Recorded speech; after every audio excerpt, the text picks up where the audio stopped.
received it? Yeah. NBC those two, please. I sent it. Yeah, NBC already received it. Oh, good, thanks, Clint. Everybody should have it. Thank you. One more?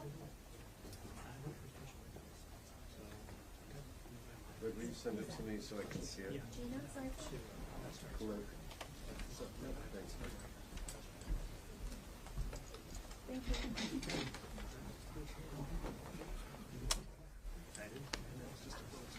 What do we credit? LASD. Frank, I sent it back already, put it on Slack. You're the man too. Michelle? Hi, how you doing? Oh, I emailed it, I guess. It's okay, I'm older and more good. Here we go.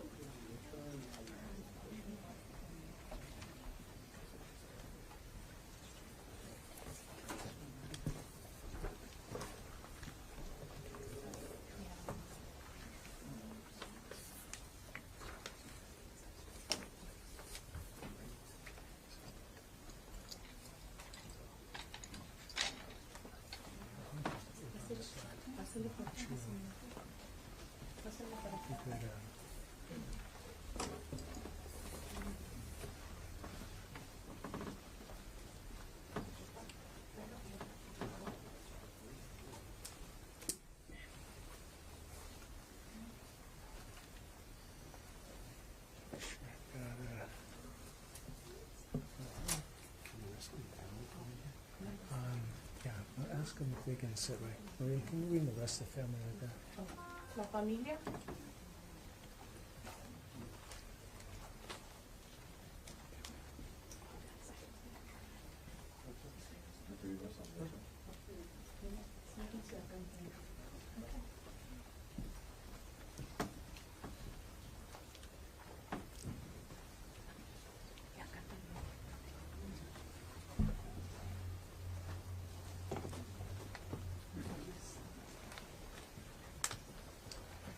All right. Thank you very much for joining us today. My name is Nathan Hochman. I'm the District Attorney of Los Angeles County.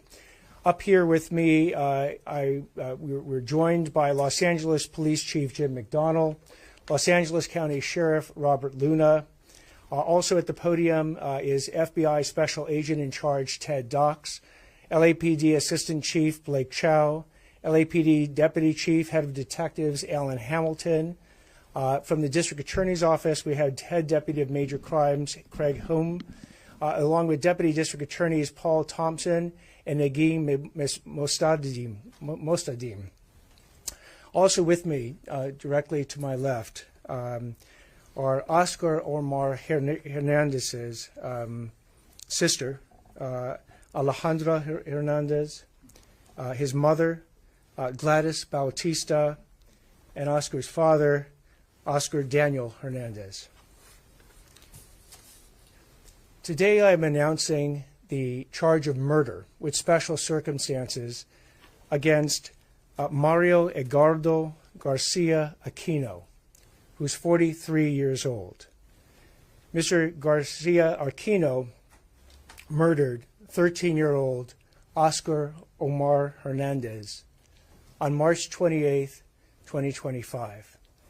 And when I say that charges have been brought, I want to make it clear that charges themselves are not evidence, that a defendant is presumed innocent until and unless proven guilty in a court of law.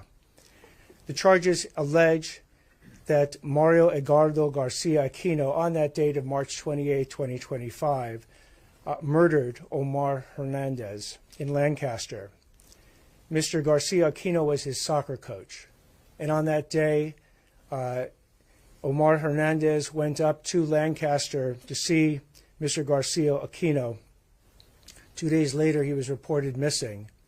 And on April 2nd, 2025, last week, his body was found in Oxnard off a road near Leo Carrillo State Beach.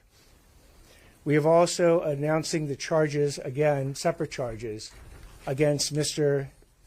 Garcia Aquino from a February 22nd, 2024 felony of assault with intent to commit a lewd act against a different individual, a 16-year-old young man in Palmdale.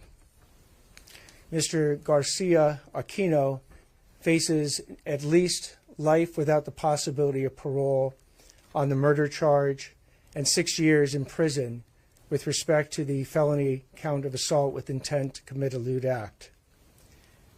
These cases are tragic, and the Hernandez family, you have our deepest sympathy for a loss that words cannot even begin to describe.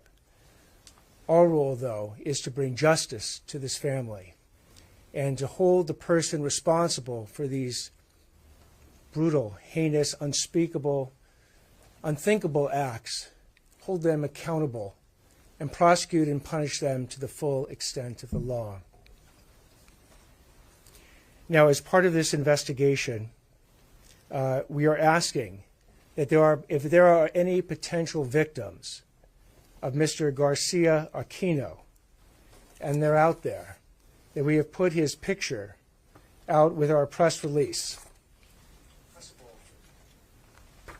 And we are asking anyone with information or any victims to come forward to the Los Angeles Police Department's Juvenile Division Abused Child Unit, and they can call 818-374-5415 or the Los Angeles County Sheriff's Department Special Victims Bureau at 877-710-5273. And if anyone wants to come forward anonymously, they can come forward by phone to the Los Angeles Regional Crime Stoppers Hotline at 800-222-8477. I'd like to now introduce Los Angeles County Sheriff Robert Luna to say some words. Thank you, Mr. Hochman, and good afternoon to everybody. Being up here presenting this information is never easy, but on behalf of the men and women of the Los Angeles County Sheriff's Department, very sorry for your loss. Lo sentimos mucho de todo lo que pasó. I'm here today specifically seeking additional victims on a child sexual abuse case involving 43-year-old Mario Garcia Aquino from the Palmdale area. Garcia Aquino was a youth travel soccer coach with the Hurricane Valley Boys Soccer Club in the Sylmar area, working with different age divisions. He had no reported criminal history. In February of 2024, Garcia Aquino befriended a Sylmar family who allowed their juvenile son to stay with him at his residence in Palmdale. The family subsequently filed a criminal report with the Palmdale Sheriff's Station, alleging sexual abuse of their child. This case was assigned to the Los Angeles County Sheriff's Department Special Victims Bureau, North Team, who is tasked with investigating both physical and sexual abuse of children, including adult felonious sexual assaults. During the investigation, and while working with the Los Angeles County District Attorney's Office from the Antelope Valley Courthouse, detectives learned that there was another unrelated child sexual abuse case being handled by the Los Angeles Police Department's Foothill Division involving Garcia Aquino. On April 2nd, 2025, the new information from both the Sheriff's Department and the Police Department cases, the District Attorney's Office filed one felony count of assault with intent to commit a sexual offense on Mario Garcia Aquino. Based on the nature of the offenses, Special Victims Bureau detectives believe there may be additional victims. Anyone with information regarding this case or who believes that they may have been a victim is urged to contact the Los Angeles County Sheriff's Department Special Victims Bureau at 877-710-5273, or you can contact any of your local sheriff stations.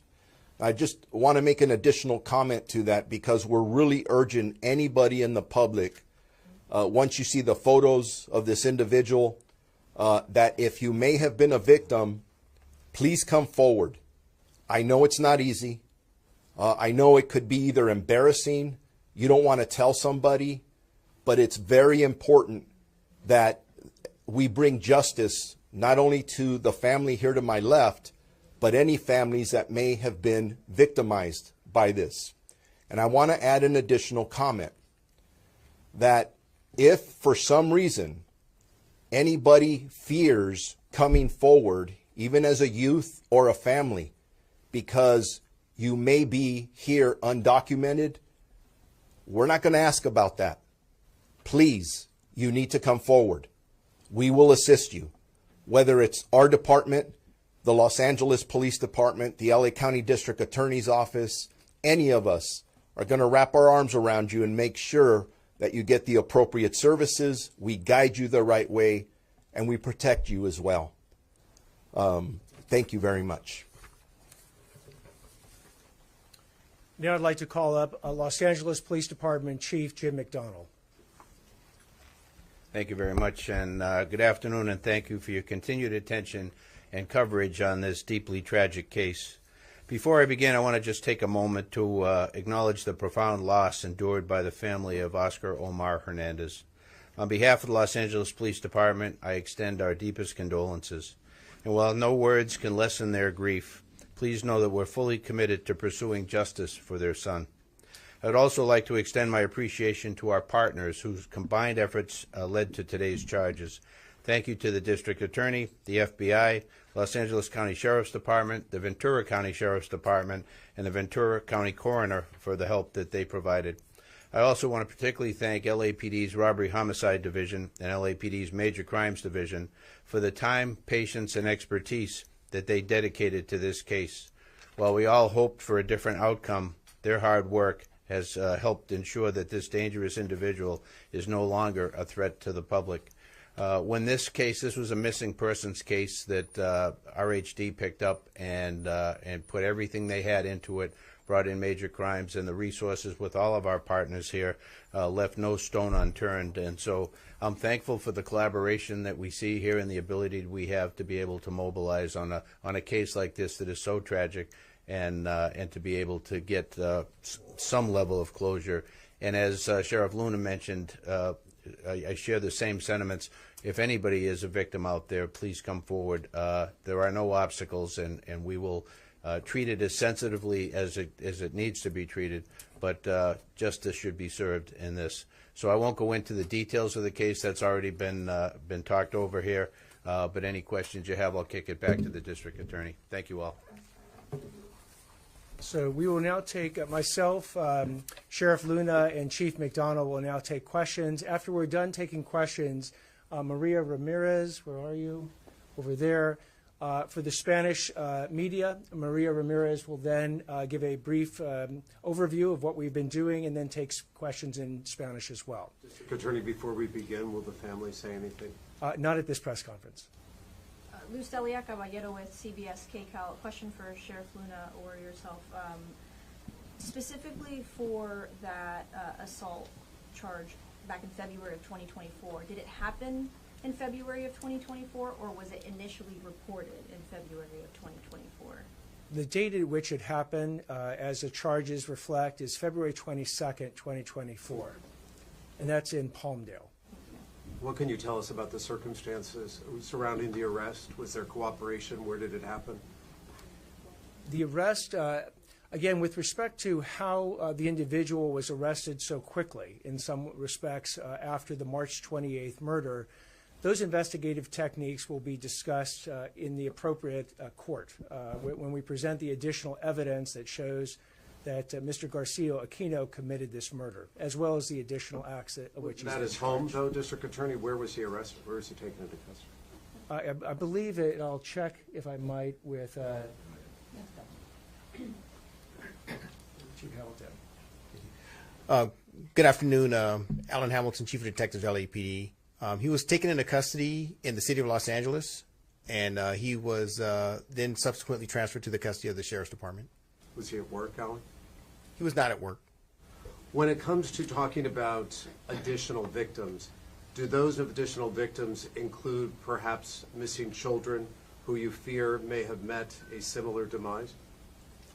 We don't predetermine who the additional victims of this particular defendant are, but by putting his picture out there and having this press conference as well, and hopefully using the tools that you'll be able to use to get our message out far and wide, we are seeking anyone who recognizes this particular individual as someone that victimized them to come forward to law enforcement. Whether, again, they want to come forward anonymously, come forward to any police department or sheriff station, or use the call-in numbers. But are we looking at potential missing children cases that possibly could be linked to this? Sheriff? We're looking at everything. And that's why it's kind of unique for, it's the district attorney's press conference, but you see us up here in partnership with LAPD, with the FBI. We're working with every agency, and that's why we're really pleading with the community that if you know anything, you've heard anything, or maybe you think somebody's missing or loved one's missing, call us. Let us check. Let us check all the information. You have the most amazing detectives from all of our agencies that are capable, very capable, and they'll all be working on it. I'm just trying to interpret this, Sheriff. Is it that you're confident there are additional victims, or you fear there are additional victims, or both? I would say both at this time. There's always a fear that there's more victims, and we want to make sure that we account for everybody that's out there. D.A. Hochman, he was arrested on that earlier sexual assault case, but he wasn't charged. Can you speak to that, to the difficulty of it? And also, we're talking about the most vulnerable citizens, children who cannot protect themselves. Where is the system failing that this child was not protected? So he was arrested. When he was arrested, it was actually on the February 2024 charge, because that was the first charge that was brought forward. Today, he was actually charged with the murder charge for March 28th.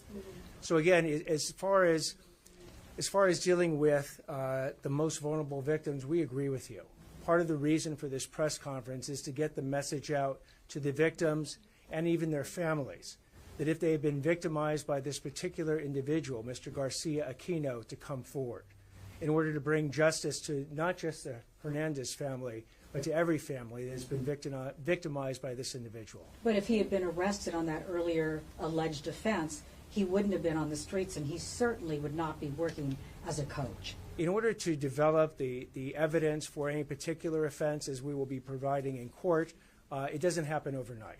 So even though that original offense occurred back in February of 2024, that investigation started approximately within weeks of that particular investigation, but you have to actually go through all the different parts of an investigation before you ever get to an arrest warrant.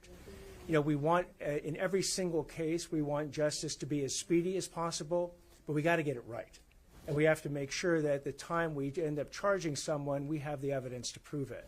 So when we filed and got the arrest warrant on the earlier case, he was actually arrested, and unfortunately he had committed this case as well. District Attorney, you said murder with special circumstances, so you've opened up the avenue for the death penalty to pursue that?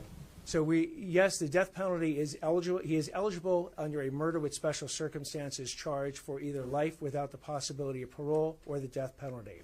We have recently instituted a new death penalty policy in which we will be evaluating whether or not the death penalty is appropriate for this particular case. Can you talk about Oscar's death? How was he killed? We haven't heard from the coroner's office.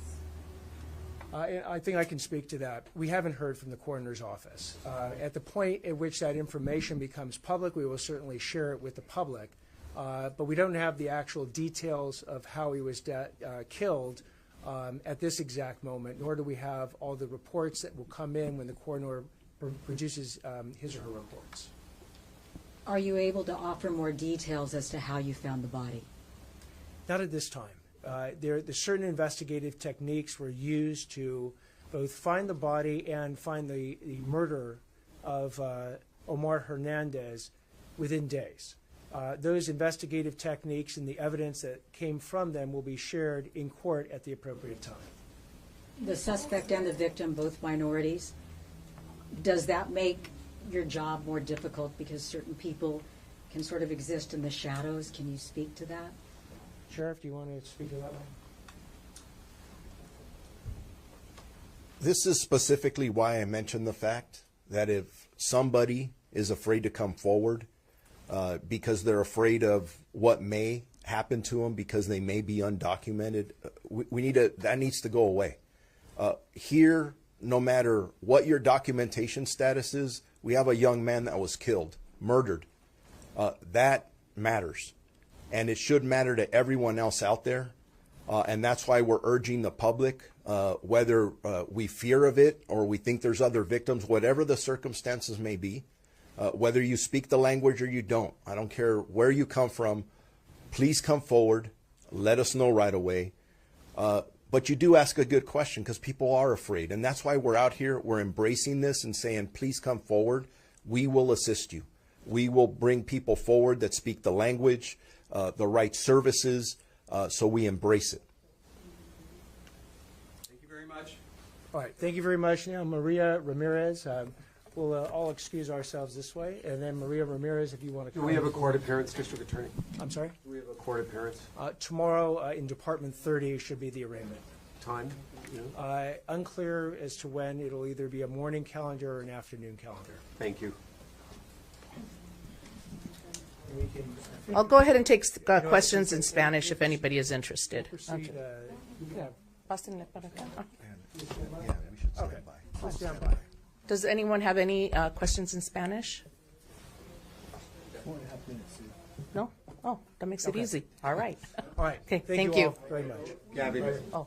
¿Podría comentar lo que allá señalaba el fiscal sobre las causas de la muerte? ¿Hasta dónde va la investigación con el forense en ese sentido? Sí, hasta ahora no tenemos las causas de la muerte.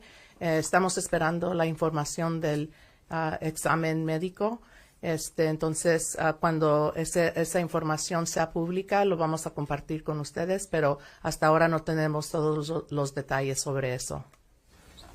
¿Puede reiterar el llamado que hacen las autoridades al público para presentar o denunciar cualquier caso relacionado con este individuo? Sí, queremos decirle al público, especialmente a nuestras comunidades habla hispana, que si saben, conocen otras víctimas del señor García Aquino, que es importante que hablen a la policía, a los sheriffs o al LAPD, y que no se preocupen, no queremos saber nada de su situación documentada o no documentada. Lo que queremos es asegurar que ya no haya víctimas allá que tenemos que investigar. Entonces, le queremos pedir al público que, por favor, si tienen información sobre este caso o otros casos, que contacten a la policía. Gracias.